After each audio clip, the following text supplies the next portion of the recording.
welcome. This is Peter Voogd, founder of the prestigious GameChangers Academy, and I want to thank you for tuning into our monthly millionaire video series where we interview the world's most elite and successful entrepreneurs, CEOs, entertainers, and true game changers. People that I personally have massive respect for that are making a big difference, not just in their industries, but in the world. And today we have a special guest. I've been excited about this for a while. I've already actually interviewed him, and I got a chance to spend some time with him in Arizona. And I was very impressed with his business operation, how he's not just built a business, but really built a movement of people that are crushing it. And his culture was top notch. And it's hard to build a culture that's top notch when you have 75 plus employees, but was very impressed with not just how he built an 8-figure business, but how, we talked about this yesterday, but how he's managed to stay married over a decade and become a super dad. And we talked about how he doesn't really care what people think, but he cares what his daughter thinks, which is amazing. But it's rare to build an 8-figure business, to crush it online, to have millions of followers, but also be a world-class dad and husband. So that's admirable, and I'm excited to have him on the call. So Cody, what's up, my man? What's going on, Peter? I'm glad to be here. Super stoked to talk to your guys' tribe. And, you know, I feel the same way about you, man. Like, I love your energy. I love the value that you're bringing. Like, your message is inspiring so many different people. From day one, I actually heard about you from a couple of my buddies who are, you know, millennials, and like they're hungry entrepreneurs and they're got multiple business and doing all kinds of stuff. But I kept hearing your name. And when you started reaching out, I was like, yeah, dude, game on. Let's do this. We've had fun together, man. We got to get together again. I'm excited. So let me ask you this first. What's been on your mind? You're traveling. You're doing a lot of stuff business-wise, family-wise, social media-wise, YouTube-wise. You're ramping up for 2019.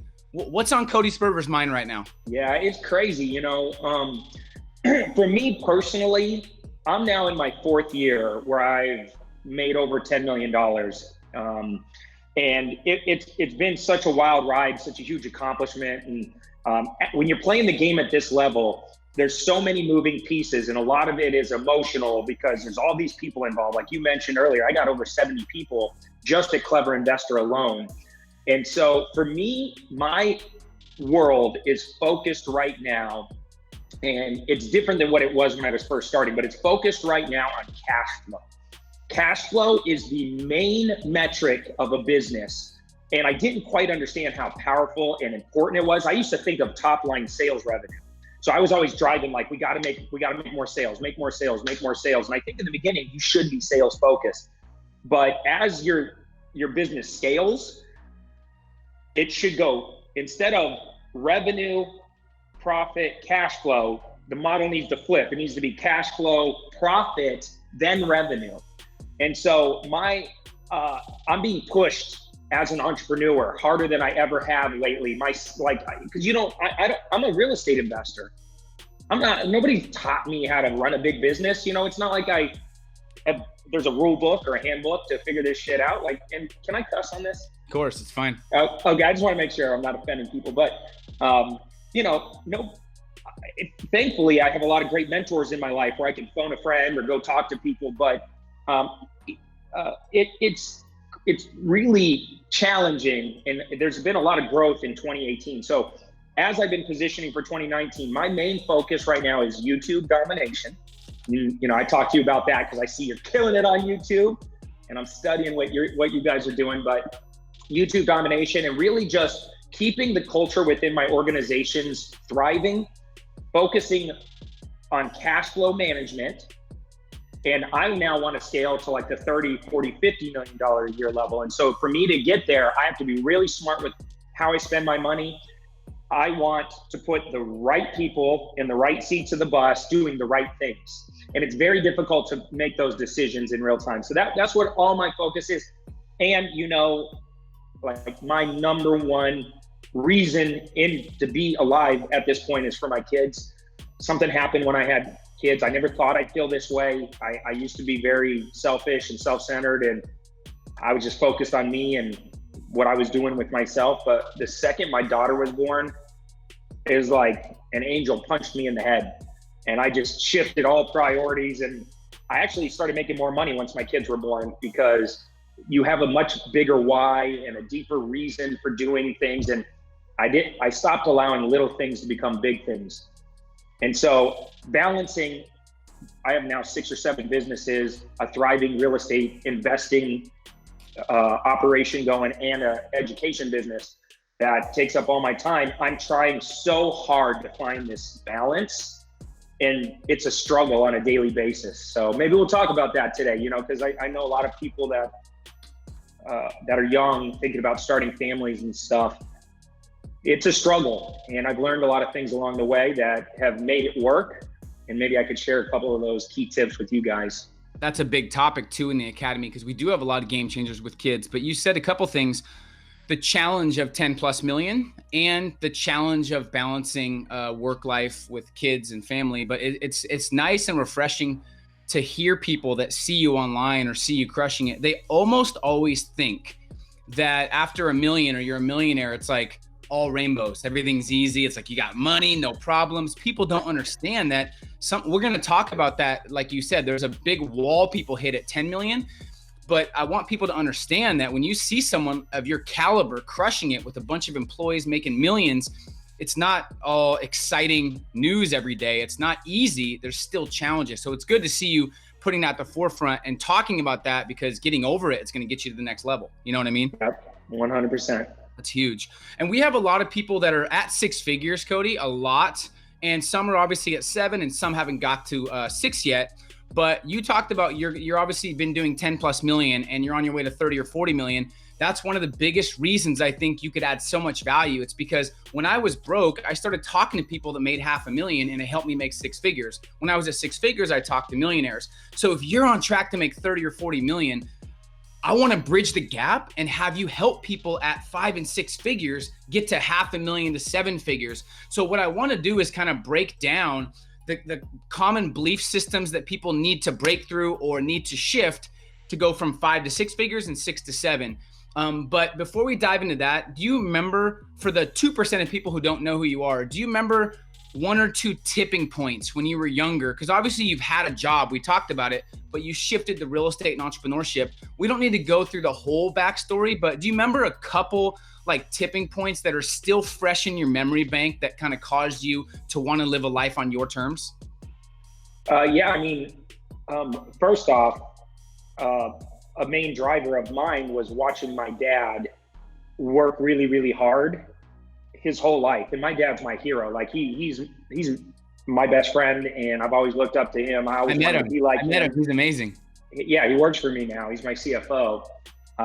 And who better to protect your money than, you know, your dad? But I watched him work really hard, and his whole life, he never quite got to where he wanted to go. He worked really hard. He always was an executive level, worked his way up. He was, you know, a smart, hard worker, but I watched him get fired a couple times, and we moved a lot as a kid because my dad kept getting fired like every 2 years. So I was always at a new school trying to survive and make new friends. And then right when I got situated, we would move again. And so two things came out of that. One, I got good at the art of influencing people because I had to make friends and survive. And I was always in this uncertain state trying to figure out who I was. And I looked really young. I still look young. I'm 40 years old, dude. And I looked like when I was 21, I looked like I was 15. And so I was always fighting to survive and be relevant and significant in the world of friends. And then also seeing my dad not have control of his life. And it always bothered me. So that was probably where the entrepreneurial bug came out of. And I started really young, selling candy out of my backpack, you know, the typical entrepreneurial stuff. Like I was always trying to hustle and make a buck. And then the other tipping point that I can think of was me coming out of the military, feeling this massive amount of anxiety, not knowing what I was going to do with my life. You know, I went in the military because I didn't want to go to college, and I didn't know at the time what I was going to do with my life. So I was like, screw it. My dad went in the military. Maybe I'll try that too, and I'll travel the world. And I'm glad I did it because the military taught me to man up. And when I got out, though, I felt this sense of anxiety because there's a lot of uncertainty. And I was used to structure by then. Everything's systematized in the military. When you get out, it's very unstructured. And so I was very lucky to go to lunch with a friend named Jeremy who taught me about creative real estate investing. And when I heard that concept, the light bulb just turned on, and I said, I used to play Monopoly when I was a kid with my dad. I loved that game. I loved looking at real estate and architecture. Maybe real estate could be my path to wealth. I knew a lot of people made money in real estate, but I had no money, no credit, no connections, no experience, like nothing. And then here's this guy telling me that you can do creative real estate with no money out of pocket, no license, nothing needed. And I was totally intrigued. And so that was kind of how I started shifting more towards being an entrepreneur. And I had a lot of jobs growing up, everything from dishwashing to serving to cleaning. I cleaned floors, cleaned bathrooms. I just did whatever I could to make money. And I was scared to death to become an entrepreneur. But when I started going down the path of trying to learn real estate, something inside me changed. And it was the first time in my life I ever felt what you guys would call passion. And it allowed me to get past a lot of my internal self-limiting beliefs and my fears. And the advice I always give to young people now is, if you don't know exactly what you want to do with your life, get a job in a different industry every 6 months. Work as hard as you can, even if it's starting in the mailroom or sweeping floors. Work as hard as you can, cozy up to everybody who's the most successful in that job or that industry. And if you don't like it at the end of 6 months, quit and go shift to a different track. And keep doing that while you're young, and you can, until you find something that hits you and that you're like, wow, I'm actually passionate about this. Because when I became passionate, being an entrepreneur was easy. I fell right into it. I couldn't even imagine doing anything else. It was just like, game on, let's do this. So do you remember from 6 to 7, the different things you have to go? Maybe it's some of the same stuff, but obviously it's harder because 98% of society doesn't do it. Even though they have the potential and they're capable, they don't do it. What have you seen of why that is, and what have you done to get to that 7-figure mark? It's one simple thing, and it's this simple. Leverage is power. Every day as an entrepreneur, you're trading your time for money, right? And the only way to get out of your own way is to hire the right people, put them in the right seats of the bus, and have them doing the right activities. Leverage is simply the concept of you multiplying the energy, right? And for me, as a CEO of a business, I felt like one of my main jobs was to refine my message of who I am, what we do, why we do it, and the most important piece is what would be in it for you if you got on board with my vision of where we're going with this company. And that's the piece a lot of entrepreneurs leave out. A lot of people know what they do. A lot of people even nowadays know why they do it, how they do it. But the what's in it for them is the pitch part that you as a CEO need to get really good at, because your job is to go and recruit very talented people, smarter than you, faster than you, better looking than you, better pitchmen than you. Because as you start scaling a business, the thing that got you off the ground, maybe you're a great marketer. Like I watch you, Peter, I'm like, dude, you're a great marketer, dude. I love what you're doing. Like you're hitting it on all cylinders. That's also going to be one of your biggest challenges in the future, because normally as an entrepreneur or a CEO, what we're great at, we hold on to really tight. And it's like, no, I got this. But trust me, Cody Sperber is a great marketer. I am carrying the weight of the marketing in my business now. That's at a very high level, and I'm tired. It's now 15 years later, and I'm tired. And I'm trying to keep the energy up because I'm trying to not let you take my spot. And so it's like, dang, my skill became like almost something that's holding me back. I should have early on let go of that a little bit and forced somebody else to level up and become a great marketer, and then did it again and got another great marketer and another great marketer. And you need to do that in each department. So leverage, that's it. Like refine your pitch, get out there and recruit people. And the way you do that is raise your intensity.